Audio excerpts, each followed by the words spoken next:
अकबर राजा देश के सबसे बड़े राजा थे। जितना बड़ा उनका महल था, उतने ही उनके दरबार में दरबारी भी थे। इन दरबारियों में हर तरह के बुद्धिजीवी, कलाकार और अपने अपने क्षेत्र में एक्सपर्ट लोग थे, लेकिन इनमें से भी बीरबल जैसे कुछ ही लोग बादशाह के शाही सलाहकार थे। कई दरबारी बादशाह के शाही सलाहकार बनने का सपना देखते थे। वे अंदर ही अंदर बीरबल से ईर्ष्या भी करते थे। एक बार सभी दरबारियों ने मिलकर अकबर से बात की और उन्हें अपनी इच्छा बताई कि वह भी शाही सलाहकार बनना चाहते हैं।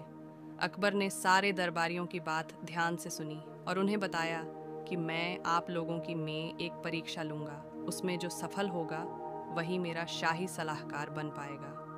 सारे दरबारियों को बादशाह की बात मंजूर थी। बादशाह अकबर ने तुरंत दरबारियों की परीक्षा लेने की ठानी। अकबर अपने सिंहासन से उठा, अपने कमर पर लपेटा हुआ कपड़ा खोलकर ज़मीन पर लेट गया और दरबारियों को कहा, जो भी इस वस्त्र को मेरे सिर से लेकर पैर तक ढकने में कामयाब हो जाएगा, वही मेरा शाही सलाहकार नियुक्त किया जाएगा। दरबारी एक एक करके इस परीक्षा को पास करने का प्रयास करने लगे। वह राजा के सिर पर कपड़ा ढकते तो पैर खुले रह जाते और पैरों से कपड़ा ढकते तो थोड़ा सा सिर बच जाता।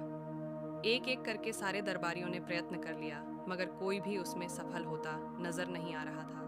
तभी उसी समय दरबार में बीरबल आया।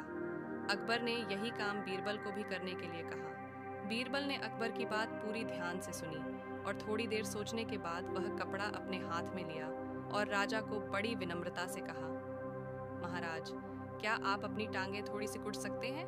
अकबर ने अपने पैर थोड़े मोड़ लिए और बीरबल बड़ी आसानी से अकबर को सिर से लेकर पांव तक ढकने में कामयाब हो गया। यह देखकर सारे दरबारियों का सिर शर्म से झुक गया और उन्होंने उस दिन के बाद कभी भी शाही सलाहकार बनने की बात अकबर से नहीं की।